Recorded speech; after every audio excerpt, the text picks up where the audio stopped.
103.3 FM. Es hora de escucharnos. ¿Qué tal? ¿Cómo están ustedes? 12 del día, comienza una nueva semana y aquí estamos compartiendo a través de protagonistas en sus plataformas digitales, a través de Facebook Live y de Tele 13 Móvil, las conversaciones que nos parecen interesantes y valiosas. Y hoy con un protagonista que lleva adelante podríamos decir una causa, que es la causa de cientos de miles de personas en nuestro país, que tiene que ver con el deterioro de la salud mental. Estamos hablando del diputado Gabriel Boric, que nos acompaña acá en Protagonistas. Gabriel, ¿cómo está? Bienvenido. Hola Carola, muy buenos días, buenas tardes. Un gustazo estar acá. ¿Por qué definió como uno de los ejes prioritarios de su gestión como diputado el tema de la salud mental? Porque estuvimos con nuestro equipo analizando, a partir del trabajo en terreno que realizamos tanto en Magallanes como en otros lugares de Chile, cuáles son las situaciones de vulnerabilidad que no están tratadas en la agenda de política pública. Y vimos con mucha preocupación y de manera muy desgarradora también de que la salud mental en Chile está profundamente estigmatizada y que se habla muy poco, se habla mal, con mucha desinformación, y que es un problema que, según los datos que entrega el mismo Ministerio de Salud, es muy grave, afecta cada vez más a un mayor porcentaje de la población. Cerca de un tercio de los chilenos y chilenas va a pasar en algún momento de su vida por alguna enfermedad vinculada a la salud mental. Sin embargo, solamente un 20% va a tener acceso a algún tipo de tratamiento, y ese acceso en general es insuficiente. La cobertura es totalmente insuficiente en materia de salud mental, tanto en ISAPRE como en FONASA.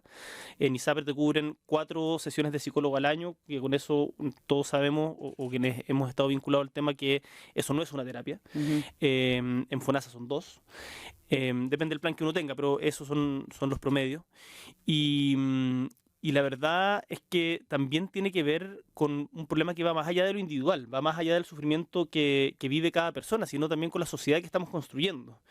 Una sociedad que yo no quiero plantear todo en blanco y negro, no digo que esté todo mal o que esté todo cayéndose a pedazos, no soy un pájaro como de mal agüero en ese sentido, sino más bien conservo un optimismo provinciano en mi forma de ver la vida, pero sí creo que estamos en una sociedad que es altamente competitiva. No en el buen sentido de la palabra, sino competitiva en contraposición a colaborativa, en donde el rascarse con las propias uñas y el esfuerzo asimilado a sacrificio y sufrimiento es bien visto, y en donde hay una carga mental muy fuerte para tratar de cumplir con los objetivos que la sociedad impone, que están muy asociados al éxito material. Ya, y eso nos lleva necesariamente a hablar del tema del momento que está en las portadas de los diarios, y que es esta protesta de los estudiantes de la Facultad de Arquitectura y Urbanismo de la Universidad de Chile, de la FAU. Se manifiestan porque dicen estar cansados, reventados, no tienen tiempo libre, y ha habido todo un debate en torno a si esto es un capricho de niños universitarios con privilegio o si realmente hay una sobreexigencia. La arquitectura siempre se ha sabido que es una carrera muy exigente, pero que ellos están manifestándolo quizás por primera vez de forma tan visible. Sí. Yo creo que hay que valorar tremendamente el punto que están haciendo los estudiantes de la Facultad de Arquitectura y Urbanismo, porque primero hablar de salud mental en Chile es muy difícil. Inmediatamente te estigmatizan. Tú ves los comentarios que surgieron no solamente en redes, sino de gente que uno, no solo de bots, digamos, sino de gente que uno tendería a pensar que es respetable. Yo no creo que lo sea, pero por ejemplo el ex rector de la Universidad de Chile, Luis Rivero, en donde los trata de niños consentidos o algo de esas características, y la verdad es que se expusieron para plantear un tema a una cantidad de insultos y de maltrato que yo creo que solo agrava el problema. Afortunadamente también generaron un debate. Y generaron un debate respecto a las cargas académicas, respecto a si es necesario, o sea, si para ser exitoso en tu carrera es necesario asimilar eso a sufrimiento, a pasar de largo, a tener una sobrecarga, no tener vida libre. Y yo quiero sacarlo solamente de la discusión en torno a la Facultad de Arquitectura y Urbanismo de la Universidad de Chile. Pensemos también en otro tipo de universidades. Pensemos en universidades no selectivas en donde hay muchos estudiantes que estudian y trabajan, o estudiantes que tienen hijos, madres solteras o padres que en conjunto se hacen cargo de otro integrante de la familia y que tienen que estudiar con la presión de que si tienen gratuidad y se atrasan un año pierden la gratuidad y por lo tanto tienen que volver a la lógica de la deuda. Entonces estamos en un sistema en donde es muy corre que te pillo y si te tropiezas un poquito cuesta mucho volver a levantarse. Entonces el debate que instalan ellos a mí me parece tremendamente legítimo. Hay quienes argumentan de que los están preparando para el ambiente laboral. Yo leí ayer a una arquitecta que decía, bueno, pero cuestionémonos también entonces el ambiente laboral. El ambiente laboral tiene que ser así, tiene que ser en donde no solamente trabajamos más de las 8 horas diarias, sino que además te vaya a la casa trabajando, pensando en el trabajo y en donde la vida familiar queda relegada totalmente a un segundo plano. Y para qué decir la vida... La vida para disfrutar, más allá de la familia, el ocio. Yo creo que tenemos que reivindicar el ocio, que no es lo mismo que la flojera. Ojo, y en esto quiero ser muy enfático, porque hay muchos que le decían a los chicos y chicas que estaban protestando como son unos flojos. No, tener derecho a espacios de ocio es fundamental para tener una buena calidad de vida. Ya, pero también hay una crítica que tiene que ver con que las generaciones más nuevas son menos dadas a tolerar la frustración, quieren una recompensa rápida y todas esas cosas que también son vistas como algo generacional.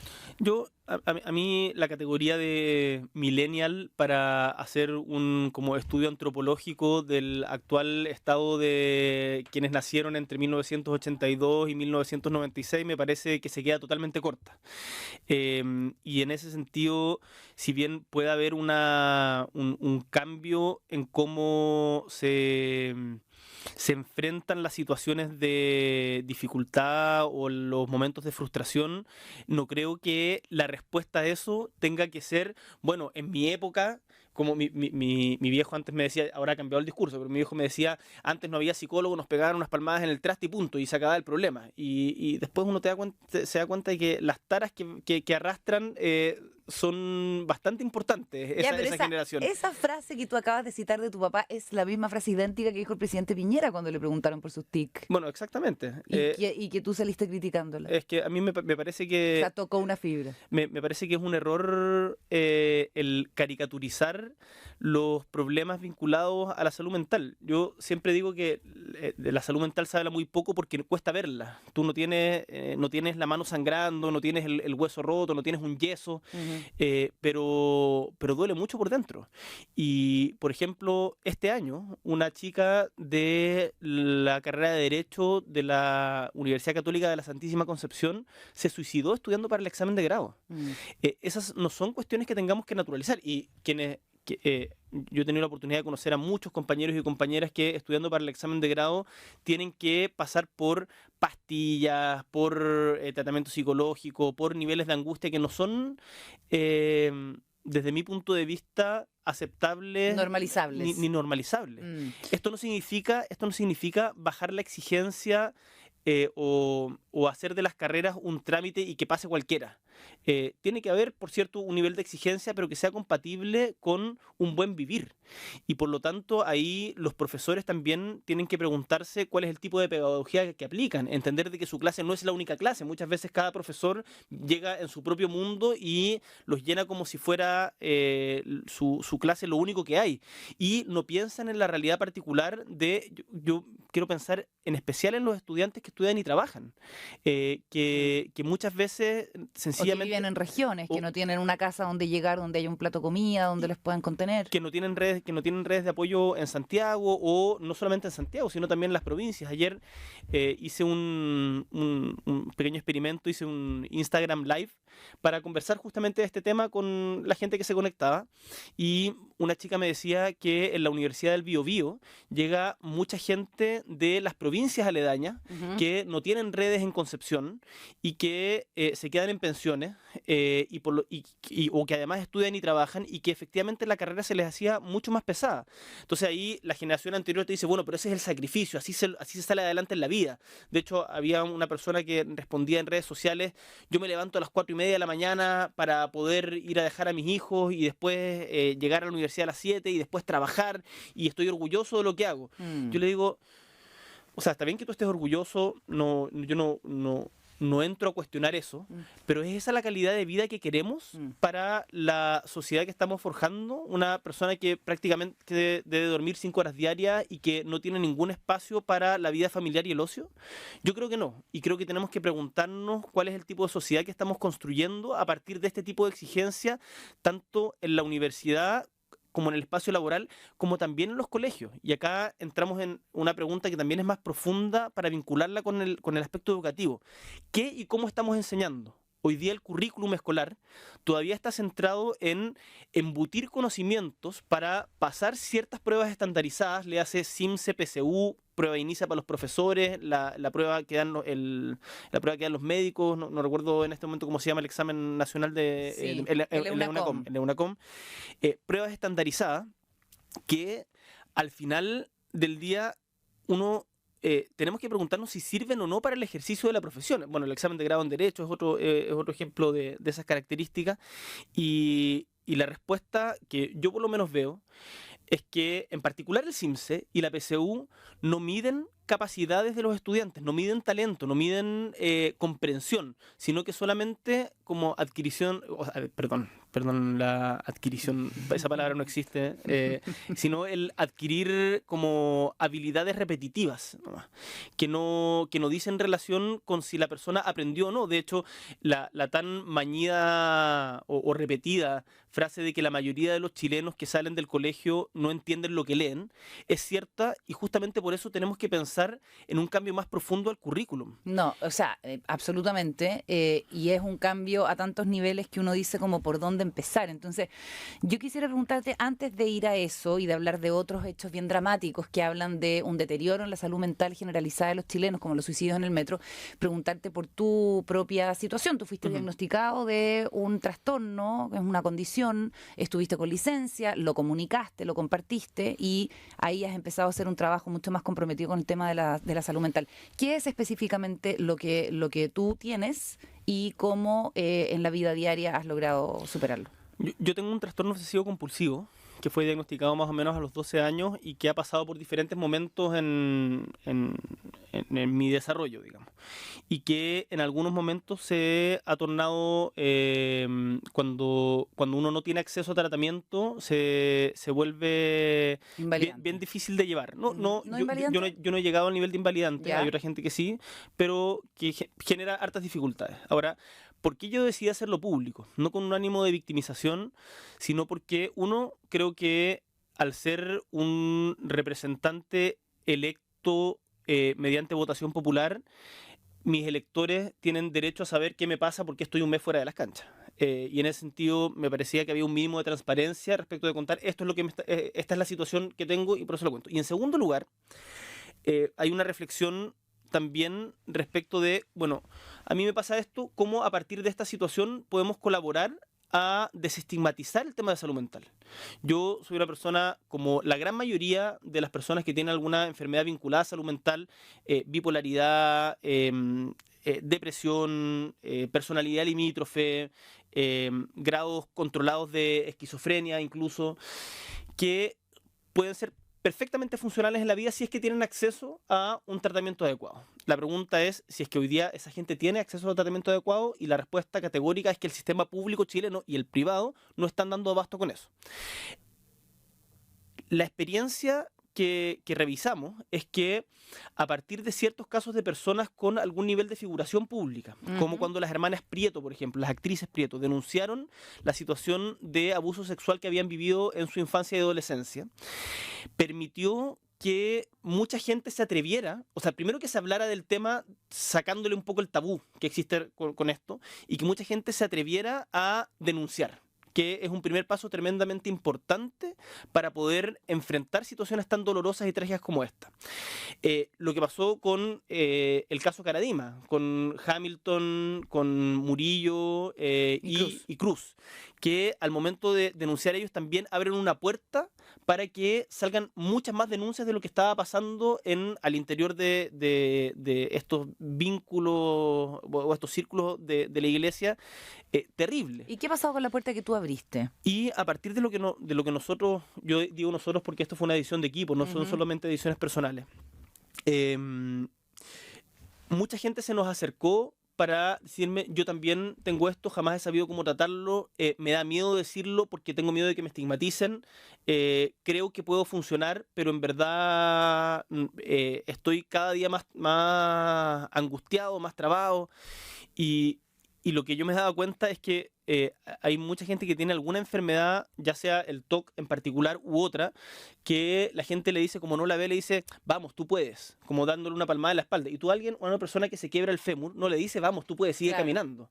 No, esto es una enfermedad que tiene que tiene un tratamiento, o sea, que tiene un problema que tú no ves, pero que es real, existe. Hay, en este caso, un problema en la secreción de serotonina a nivel cerebral y que eso se trata químicamente y que es totalmente posible tratarlo y estar y tener una buena calidad de vida. A mí me mejoró muchísimo la calidad de vida después de después de años, de haber tomado la decisión de tratarme con la seriedad y periodicidad que requiere una enfermedad de estas Porque características. antes habías tenido tratamiento, pero Pero yo había sido irresponsable o no había sido lo suficientemente responsable en la periodicidad que requiere un tratamiento de estas características. ¿y eso con medicamento? Es con medicamentos ¿Y terapia? y ahora terapia. Ya. Y ahora terapia. Y me parece que es bueno poder decirlo porque hace bien. Ujú, Ahora, yo tengo las condiciones para poder... Yo estoy en FONASA, ujú.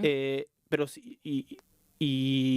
pero sin embargo tengo las condiciones para poder tratarme. Ya, ¿en qué sentido? Si vas por FONASA Voy o sea, y te asignan un psiquiatra, te asignan un psiquiatra y te recomiendan un psicólogo. ya, Pero la mayoría de la gente igual me sale bastante caro.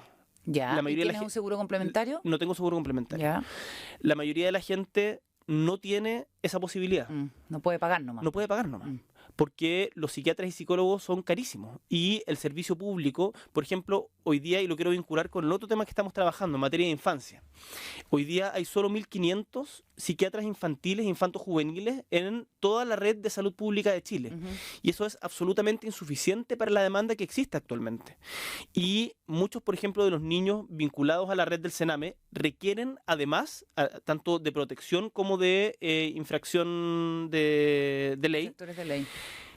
requieren un tratamiento y una continuidad de tratamiento que el sistema hoy día no es capaz de dar. Por lo tanto, ¿qué es lo que pasa? Cuando tú no tratas el daño que se va generando en el mismo sistema, terminas dañándolos más.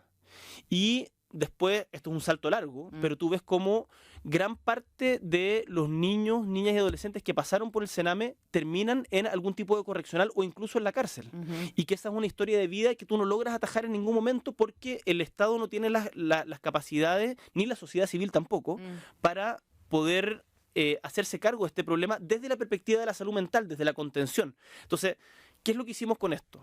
En el Acuerdo Nacional por la Infancia propusimos de que la salud mental fuera un eje prioritario en los hogares residenciales y que hubiera hogares residenciales especializados en esto. Perfecto. Y por ejemplo, en la región de Magallanes, ahora se está construyendo y va a estar listo durante el segundo semestre el primer hogar especializado en salud mental para adolescentes vinculados a la red Sename.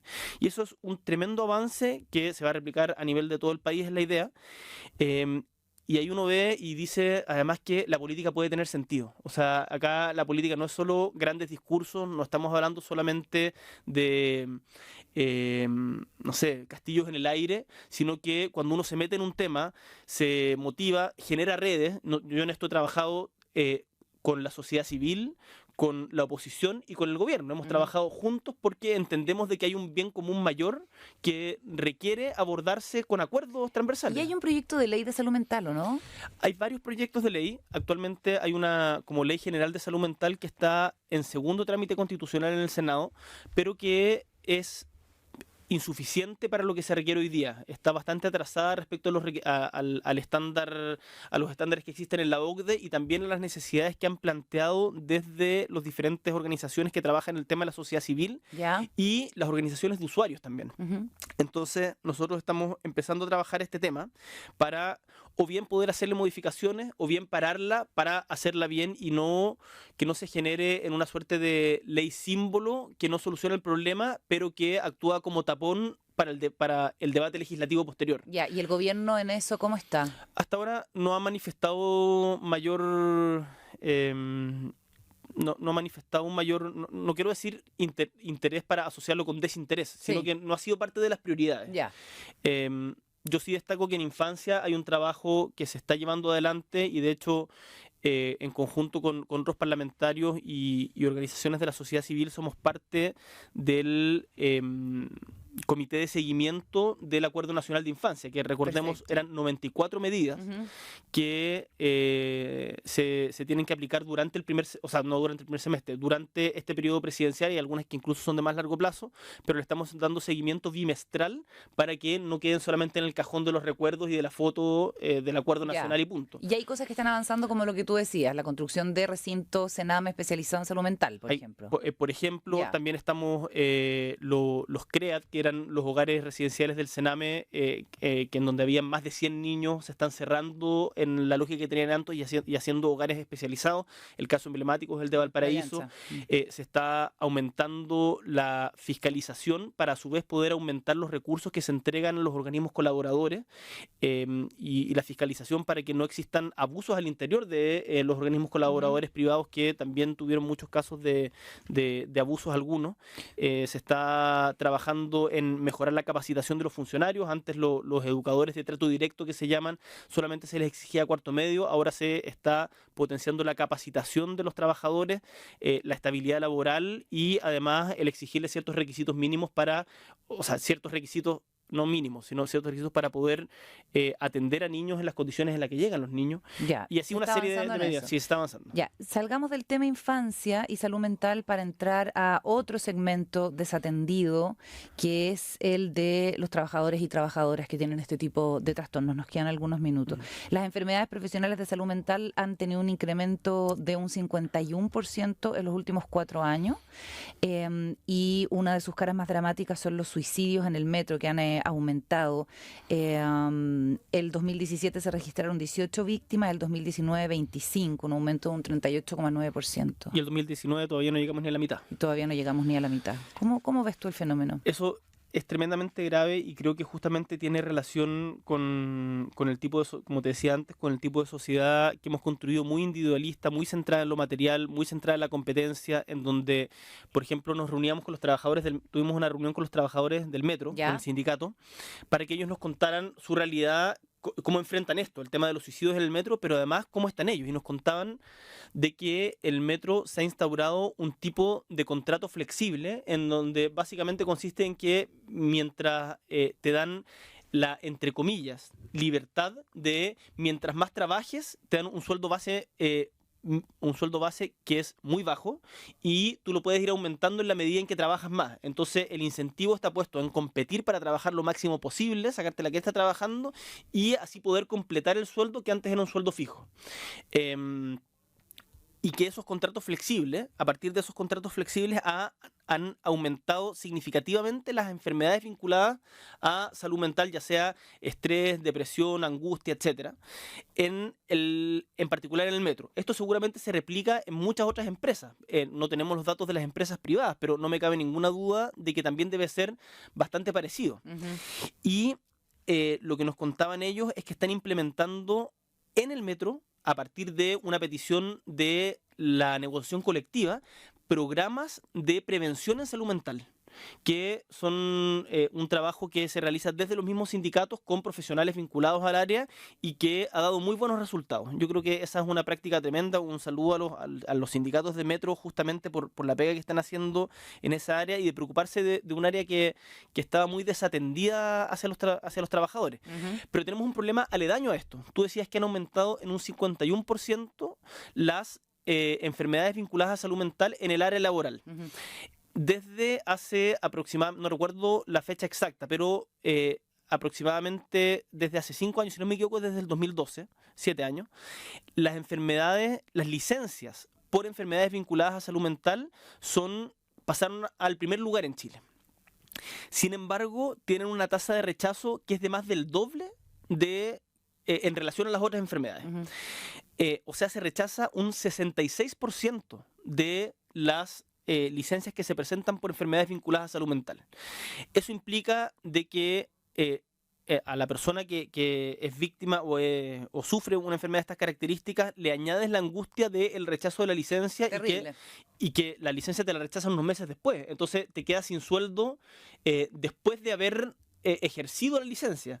Y tienes que empezar todo el proceso de reclamo ante la ISAPRE o FONASA y después ante el COMPIN, que generalmente te va mal. Lo que yo he visto es que en general en las ISAPRE tienen por práctica rechazar per se las licencias y que solamente en algunos casos cuando tú apelas logras conseguir que te la acepten, pero no hay una revisión acuciosa respecto del caso particular que presenta cada persona. Y eso es tremendamente grave porque aumenta la angustia y la sensación de desamparo respecto de la persona que vive el calvario de la enfermedad que está viviendo. Y eso, a propósito de que me he metido en estos temas, me llegan muchísimos mensajes de todas partes de Chile. El otro día una joven profesional de Copiapó me escribía que tuvo depresión postparto y sencillamente le rechazaron la ISAPRE, o sea, la ISAPRE le rechazó la licencia, mientras estaba con la huevo recién nacida,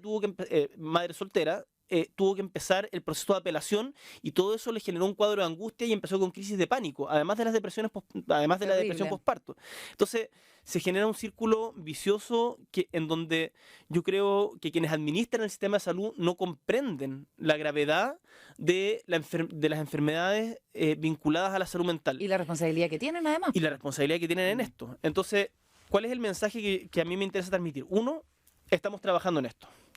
Dos, estos no son problemas individuales, a la gente que lo vive no están solos. Ya, pero estamos trabajando, ¿qué significa más allá del diagnóstico y de la empatía? Estamos trabajando, o sea, primero hay, yo diría, dos frentes principales. Uno, en que se hable públicamente del tema, desestigmatizar. Visibilizar, desestigmatizar. Desestigmatizar. Y, en segundo lugar, un área legislativa propiamente tal, en donde, por ejemplo, lo conversábamos con mi equipo justo hoy día en nuestra reunión de coordinación, cuáles van a ser las prioridades legislativas en materia de salud mental. Y hay una idea que es la ley de paridad de salud mental. ¿Qué significa ley de paridad? Significa que, por ejemplo, cuando se construye un hospital, el hospital tenga que tener un área psiquiátrica. Hoy día todos los hospitales que se construyen tienen un área de cardiología, pero son pocos los que tienen un área psiquiátrica. Entonces, genera la obligación de que se construya una área psiquiátrica. Que en las licencias, por ejemplo, no se pueda rechazar más de cierto porcentaje en función del promedio que tiene el rechazo de las otras licencias. O sea, no genera una discriminación por el tipo de enfermedad. Perfecto. Aumentar los especialistas. Eso lo conversamos también en el Acuerdo Nacional de Infancia, en donde preguntarnos cómo pedirle a las universidades estatales, que ese es justamente su rol, o sea, estar pensando en cuáles son los problemas de la sociedad, no solamente enclaustradas en Torres de Marfil, de qué especialistas necesita Chile en este momento para, o sea, en el momento que estamos viviendo. Y hoy día, por ejemplo, necesitamos más psiquiatras infantiles. Y entonces, ¿cómo le pedimos a las universidades que tienen la carrera de medicina que pongan énfasis en la formación de psiquiatras infantiles? ¿Y cómo lo hacemos eso también desde el Parlamento sin entrar a vulnerar la autonomía universitaria, por cierto? El presidente acaba de anunciar hoy día la reforma a las ISAPRE y a FONASA. ¿Podría ser una oportunidad para...? Yo creo que es una oportunidad en particular para ver, las ISAPRES tienen una serie de abusos. Las ISAPRES tuvieron el alza más grande en el último tiempo, en los últimos años, este año. 8 años, sí. En los últimos 8 años, este año. Y en el fondo le echan la culpa a la judicialización del alza de los planes. Claro. Y en el fondo, ¿qué es lo que están haciendo? Esto es bien paradójico porque la justicia le dice, usted legalmente no se justifica que suba el plan, entonces la ISAPRE dice, bueno, entonces lo vamos a subir, o sea, no justifica el alza de plan individual, entonces, ¿qué es lo que dice para saltarse la justicia? Dice, bueno, lo vamos a subir para todos. Es una trampa, desde mi punto de vista por lo menos. Entonces, yo espero, y además con unas ganancias millonarias para las ISAPRES y que cada vez se han concentrado, se han ido concentrando cada vez más, yo creo que es una oportunidad sin lugar a dudas para discutir estos temas, aunque la reforma de las ISAPRES no tiene como centro el tema de salud mental. Nosotros vamos a tratar de meterlo también en el debate legislativo. Pero en el debate legislativo nosotros estamos primero preparándonos, informándonos bien, juntándonos con diferentes especialistas. Queremos armar un grupo de apoyo importante con profesionales del área, con usuarios, con gente que ha vivido en diferentes dimensiones esta experiencia y hacer una propuesta más contundente en diferentes áreas. La salud mental no se soluciona solo con políticas vinculadas a la salud. Por ejemplo, lo conversábamos con un psiquiatra, una cuestión importantísima para los problemas de salud mental es que el proyecto que presentó la diputada Camila Vallejos de bajar la jornada laboral a 40 horas.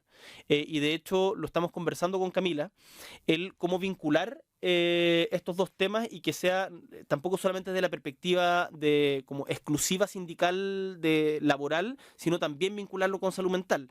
El que hayan vacaciones, el que los trabajadores y trabajadoras tengan 4 semanas de vacaciones, de las cuales 3 al menos sean de corrido, para empezar a descansar.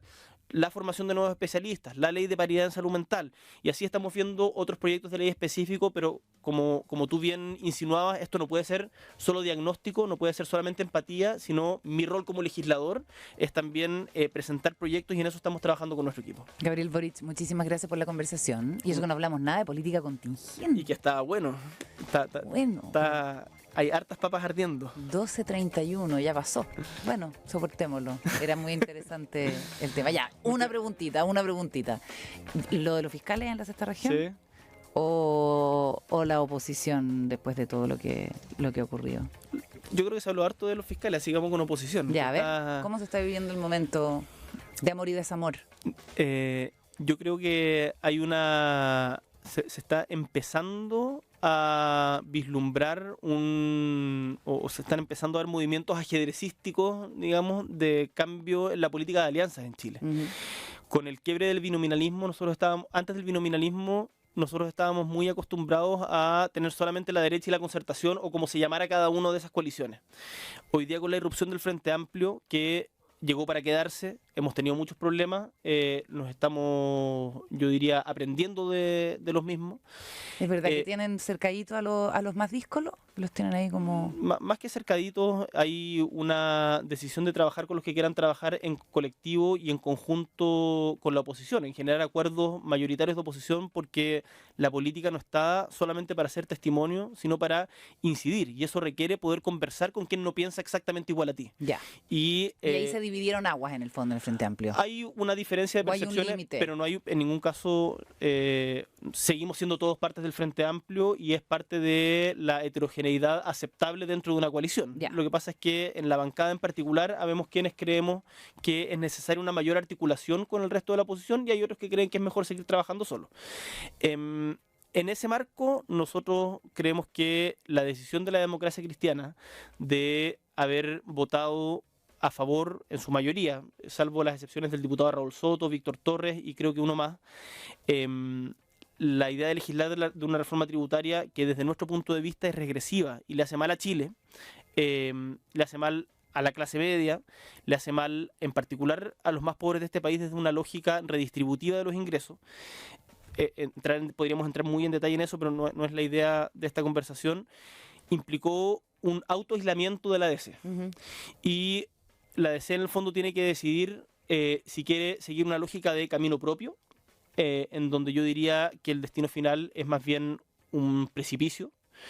La lógica de alinearse y permitir facilitarle a la derecha aprobar todas sus reformas, o la mayoría de sus reformas, tal como ha sido la tónica hasta este momento, o tener una articulación mínima con la oposición, en donde, por cierto, se permitan posturas que sean heterogéneas, pero que nos pongamos de acuerdo en ciertos aspectos mínimos, como por ejemplo reformas importantes como la tributaria. Y la DC, en la primera muestra o la primera posibilidad que tenía después de lo que fue el acuerdo de la Cámara, en donde nosotros dimos la mayoría de nuestros votos para ello, decidió seguir el camino propio.